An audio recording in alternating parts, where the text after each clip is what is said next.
In April 2020, with nothing else to do, my family took an enormous number of hikes. We all wore cloth masks that I had made myself. We had a family hand signal, which the person in the front would use if someone was approaching on the trail, and we needed to put on our masks. Once, when another child got too close to my then 4-year-old son on a bridge, he yelled at her, "Social distancing!" These precautions were highly misguided.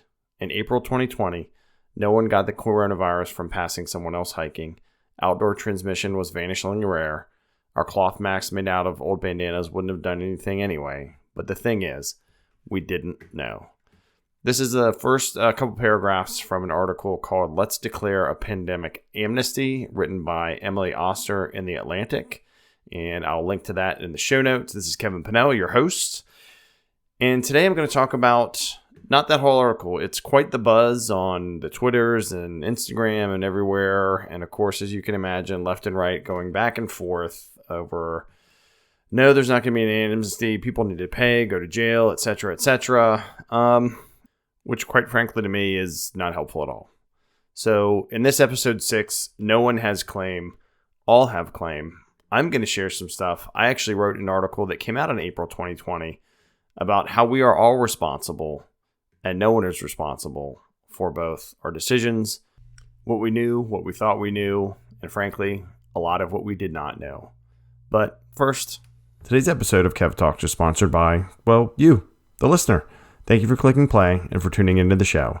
KEV Talks is the show that provides compelling interviews and value-added perspectives on topics primarily in the healthcare, wellness, technology, and public safety spaces. So enjoy your commute. Do we still do that? Coffee, or morning walk, and let's fly into the KEV Talks podcast in 3, 2, 1. Thank you, everybody, for coming back to this podcast and for going to kevtalkspod.com to hear this, read more about this, read the write-up that I'm going to refresh in other past episodes. Listen to them, see the write-up. There's a lot of good information there, some references. If you have interest in being on the show or have a guest that you think should be on the show, get them to fill out the form, guest request, and send some feedback too. I appreciate it. So, episode 6 of the KEV Talks podcast. No one has claim, all have claim. And I'm going to claim something. This is my opinion based on professional and personal experience in my life. It does not represent those of who I work for now or have worked for. So, no one has claim, all have claim. That's a statement. It was in the movie Kingdom of Heaven. Orlando Bloom played the character Balian. And he was saying this, talking about the city of Jerusalem, right? Disputed for centuries, still disputed. In particular, in this movie, it was the Christians against the Muslims trying to take back the city. And it really spoke to me because it's in relation to like our COVID-19 predicament, especially early on, where governments, experts, the media, no one's thought of preparing or responding to COVID-like outbreak, but they're wrong. They were wrong then. They're wrong now when people say, oh, we should find a better way to be operationally prepared. Well, guess what? There were ways to do that, but a lot of folks chose to be administratively prepared. And I'll link to previous episodes where I talked about this as well. Public health has been an administrative overhead nightmare in preparedness, not an operationally actionable, ready plan and workforce. And that's not everyone, but a lot of folks that I worked with at various levels focused more on making sure that your plan had everything spelled out with every word, as opposed to, does it have what we need and our people are trained to take action? I'll get into a little bit of that more. But early on, folks were wrong when they ran around saying, oh, we don't know what to do. We've never done this before. There's plans for it. And certainly, can you scale that is a challenge, but there were, right? So no one being responsible, not quite true. So it's our fault, right? What does that mean? It means that pandemic planning exists in many, many planning documents at the local, state, and federal levels. This is where the all have claim comes in, right? The world is hearing statements like, and has heard and did hear, no one could have planned for this. Who could have thought of this? Yes, we could have. We did think of it. In fact, there's a document that people sign, that high-level officials have signed, that say they are National Incident Management System compliant, that says they're going to use principles that say, we practice doing this for real. We train our people to do this for real. And it's in a lot of plans that then people sign off on and then get some federal money for. So that's unfortunate.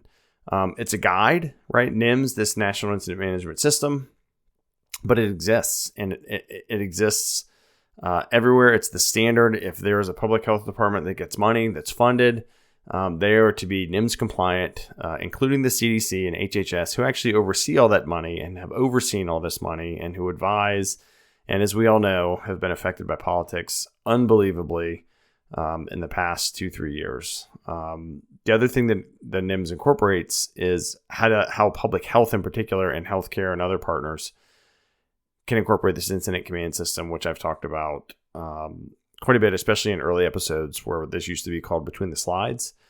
But is this a one-off? Is this like, just one thing and maybe people would know about it? No, there's a national response framework, and it's there to help people know how to respond to all types of incidents. So I think you all get the point.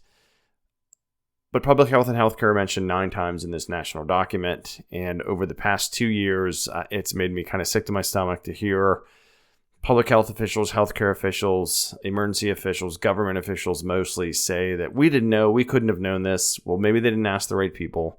Maybe they, in hindsight, should have focused more on tying up their shoes and getting out there and practicing than running out of ink in their pens or typing for hours and hours and hours on end like I have just to meet an administrative, quote, readiness criteria, because it was nonsense.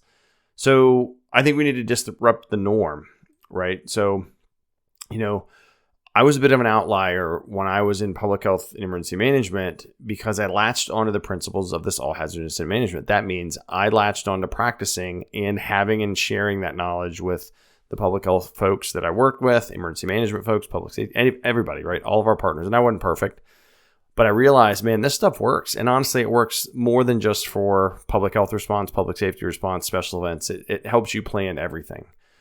I latched onto it because, I exposed it, really prepared myself, my colleagues in the health department to really be ready.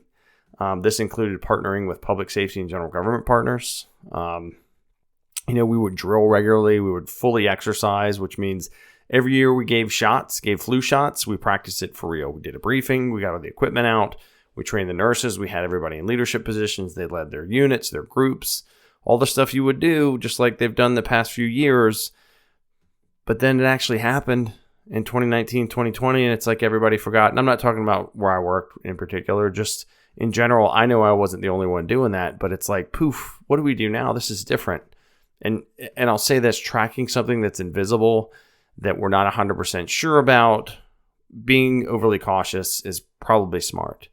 But as we also know, we did have data to dispute some of the overly cautious actions like keeping kids out of school, right? And that's a personal choice, I think, for families. I know it is for me, but it was horrible for the kids. They hated it, right? Not being with their friends, not being able to develop relationships, social skills. It was very bad for them. So kind of back to the readiness thing, the myth that we couldn't have been ready. So if you practice that every year, then when another year rolls around and a different bug comes in, you at least have the bones for it, right? So I talked about the checklists. I've talked about that on previous episodes, but it's a horrible way to manage an operational ready force, right? A force at the federal level, at the state level, at the local levels that should be ready to actually go out the door any given day. And FYI, we had practice for that, right? With the swine flu, with the various mosquito-borne illnesses before that, with Ebola screening. Should have used the same procedures, the same incident command system, the same response, the same incident action planning, and just tailor it to whatever the bug is, du jour, and then you're ready to scale up. So part of that scale up and part of that mismanagement, though, at the federal level, from what I see, was people that were appointed in positions that had no business being there. And the biggest one that strikes me is the Strategic National Stockpile. That should have been coordinated by a logistics expert, right? Someone from UPS, kind of think about that can take requests, manage them, send them, manage the supply, not run out. That the whole point of the SNS, or Strategic National Stockpile, is to provide for states and then provide for local governments when they ask for help and say, we're running out of this or we need this. And of course, we all know the craziness that went on with supplies, particularly masks, shields, whatever policies were going on where. So how do I think, in my professional opinion and experience, that we can be truly ready to address that part of the argument? Because I can't address all the other stuff. Maybe not in this episode, maybe a future episode, maybe with future guests where we talk about kind of the whole gamut of things, right? The data we use, the data that was manipulated, messaging, politicizing government, all that stuff. Whole news stations, right, make money off that negative nonsense. And so I'm not going to dive into that now, but I'm going to talk about how can public health, something that's near and dear to my heart that I spent 5.5 years in, built some of the best relationships I've had and friendships with folks in public health, public safety, and other areas. How can they be more ready next time? And this part, after looking at it, and I wrote this in April 2020, it holds true, right? And I think it applies just as much, if not more today, from even more lessons learned. So let's get into this. So how can we be truly ready for the next bug, the next thing that the news is going to say is going to take us all out, that hopefully we get good data on, that we can be a little better next time? So the first thing is, to me, that public health and healthcare get a better seat at the table. That means that public safety and emergency management partners must understand the value of public health and healthcare as partners in emergency preparedness. I saw this where I worked with, where they were super valued. We had great partnerships, but it also didn't happen everywhere. Not in every locality that I saw or had colleagues that worked. Some folks had to fight as public health to be invited. Some folks as public health never invited their public safety partners. It was a shit show, and sometimes, right? But it's a two-way street. Public health and healthcare need to step up. They need to truly prepare their own staffs for real-world response and with a louder voice among local, state, and federal partners, right? So we need to get a better seat at the table, but we also need to have a louder voice and be more confident and insist on things. The second thing I think is that all employees in public health need to be trained up to the Incident Command System 300 level. What does that mean? So it's required for some government employees now, but it also should happen for the private sector, right? Because supply chain, private sector owns most of that jazz. What is the 300 level? The 300 level is we build on basic concepts of what's a group, what's incident command system, and then really you get to practice it for 2 days. In the lower level classes, it's all theory, it's online based. You see some slides, you take a test online, and like any other training like that, it's not that great when you go to actually do it, unless you're with somebody that's done it before. With 300, you'll get that chance, or students will get that chance, a challenge time, right? Because it's a 3-day class, if memory serves, and so it's hard to let everybody do 3 days. But you know what? You break it up, you cycle people through. Often what I saw is higher level people would go there, higher ranking or in higher positions, but they're not the folks that really needed the training, because they wouldn't be the ones in the groups on the ground doing the screening or giving the shots or doing security. That's also not a great way to train, right? But the hands-on aspect of it is what's critical. So first, public health healthcare gets a better seat at the table. Second, when they get that seat, they need to be ready by training their folks up to at least the ICS 300 level. Probably not as popular, but I think we need to ditch or get rid of the Hospital Incident Command System, or HICS. It's its own customized incident command system made for healthcare.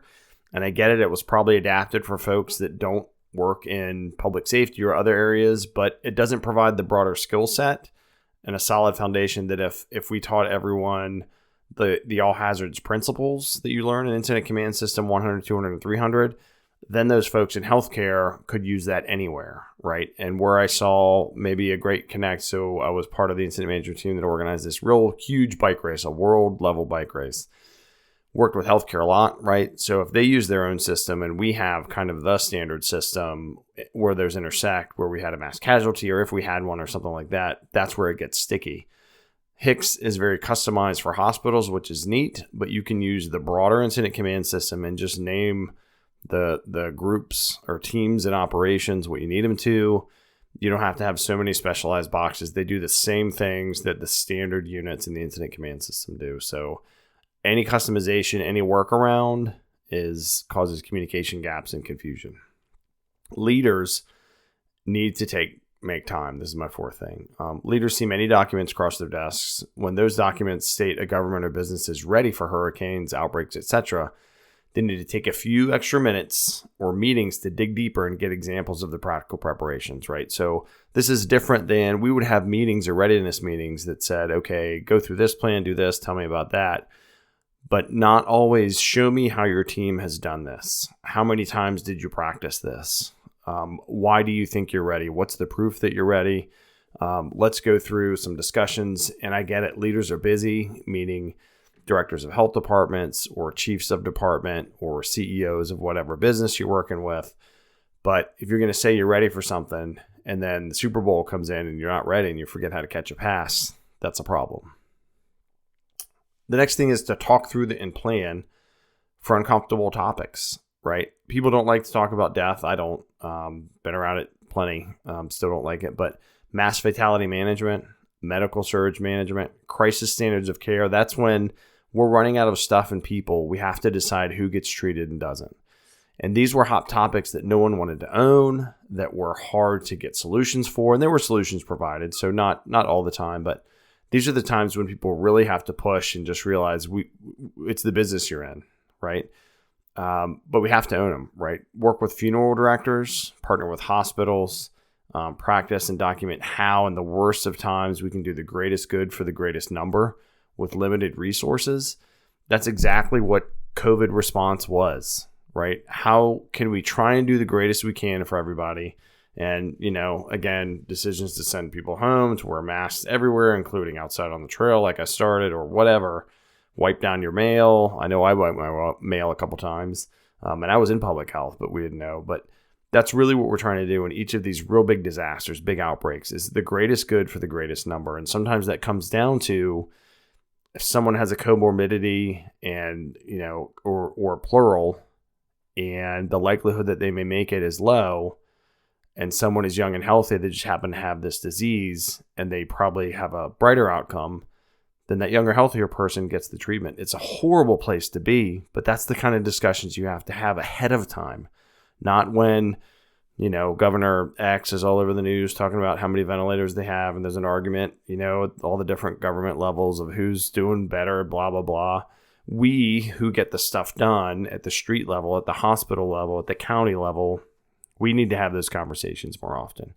Again, I was very lucky to work with awesome people that helped me have those conversations and we're at the table, but we have to do it. You have to, for real, this is my last point, practice points of dispensing. Not on paper, not on a tabletop. You need to get vehicles out there. You need to move a bunch of cars through it, right? I mean, that was part of the frustration and confusion that I saw of people trying to figure out how to do that in 2020 as if there were no plans for it. There's plans all over the place. I shared, not that I'm the solution, but I and other planners and coordinators and stuff I know had plans and templates. So I know they exist. I know I've seen them from other states, from other places, but there's a difference between a tabletop where you just talk about something. And that's not just emergency response. That's everything. But there's a big difference between saying, I would do this and theoretically I would do that, than getting out there in your shoes with your staff and saying, oh, we forgot bathroom access. We ran out of food, right? Practical things, let alone do you have enough swabs to give the shots and test kits and all that? That's how you work the kinks out. Give annual flu shots. If you're not doing that now and you work for a health department, every year, if you do a flu shot drive, whether it's drive-through, walk up, walk through the building, practice what you're planning for and do it for real. And are you right? Is your plan accurate, or do you need to go dust it off? Set external security, internal security, use nursing strike teams, manage the logistics of the vaccine coolers, but do it full scale. Don't just check the box. I think a lot of folks checked the box before 2019, 2020, and it came back and it bit all of us in the ass. We checked the box on if our IT systems work, and the data reporting was disparate and disconnected. And some of the best guidance I've gotten is to say, these data are subject to variability in reporting, end quote, on any report you put out. Well, my goodness, some of our trusted sources, the data was awful, right? There's no reason in 2020, let alone now in 2022 and beyond, that we shouldn't have connected much better, more efficient, more accurate data systems for public health and healthcare that we share with emergency management, that we give access to, so all our partners are at the table at the same time. So what is the path forward? So how can we say that no one has claim? Well, here was my 2 cents in 2020 and kind of real time. I'll react to it. For pandemics like COVID-19 or others, we can never have enough ventilators, masks, gloves, etc. I agree with that. We can think, I think we'll need this many, we'll estimate that, and now I guess we can have a better number based on what happened. But the numbers are just too hard to keep up with, right? What we can do is prepare our minds and muscle memory through practice, discussions, and exercise. That's the key. That's the key for any of this. Any successful venture, whether it's jiu-jitsu or exercise or project management or emergency response, you got to practice. You got to talk about it. You got to do it for real. You got to get muscle memory. You got to figure out what's working and what's not. So in looking at the path forward that I said here in April 2020, I think I agree, right? For this last kind of full paragraph here, I submit we should also not rush to buy a bunch of stuff that will go bad. This happened after 9/11 and Hurricane Katrina, and it was wasteful. And I'm going to add real time right now. It happens after active shooters. Right now, there's radiation response, active shooter gear, gathering dust in the closets of localities across America. Instead, let's focus on continuing to shore up actionable plans, make them shorter and easier to follow, practice them, and know them before something bad happens. And of course, the show was called People, Process, Progress back then, but we must coordinate with our people. That means I don't fully agree with this article in The Atlantic, and that's fine to give full amnesty. But here's I'm going to read, this last paragraph from that article. Quote, the standard saying is that those who forget history are doomed to repeat it. But dwelling on the mistakes of history can lead to a repetitive doom loop as well. Let's acknowledge that we made complicated choices in the face of deep uncertainty and then try to work together to build back and move forward. Quote, I agree with that, right? I agree with that Emily Oster, statement there closing out the article. Some folks, I think, read that and just freak out and say, never, and I get it. But, we do need to share processes and talk to people on all sides of the aisle at all levels of government, public and private sector. But we need to have an effective preparedness response process and programs. They need overhauled completely, complete overhaul, right? Look at them and make them shorter, easier. Expect that everybody's going to practice, right? Or you get no money. And, that was always a stick, right? If I can't click on this link in your plan and it goes to there and I'll go on and on, so I won't get sidetracked. But that's the only way we can make progress, right? We do have to talk to each other. So folks don't necessarily have to forgive each other, don't have to provide that mental amnesty or legal if folks are going to go for that. I don't know how many lawsuits are coming out of this pandemic and all that jazz. But we do have to work together to make it better. And not just to say, oh, look, I made it better, vote for me again, but to truly say for the folks on the ground, I am going to work with you well ahead of any disaster. We're going to practice together. We're going to keep open communication because that didn't happen fully for the past couple of years, and it's bullcrap, and it's time to end all that nonsense. So thank you for staying to the end of this episode with me. Thank you for sticking with the KEV Talks podcast as I transitioned from the People, Process, Progress podcast. Yes, had kind of some schedule pushes and got interviews lined up. Gonna have to, life happens, so we got to reschedule.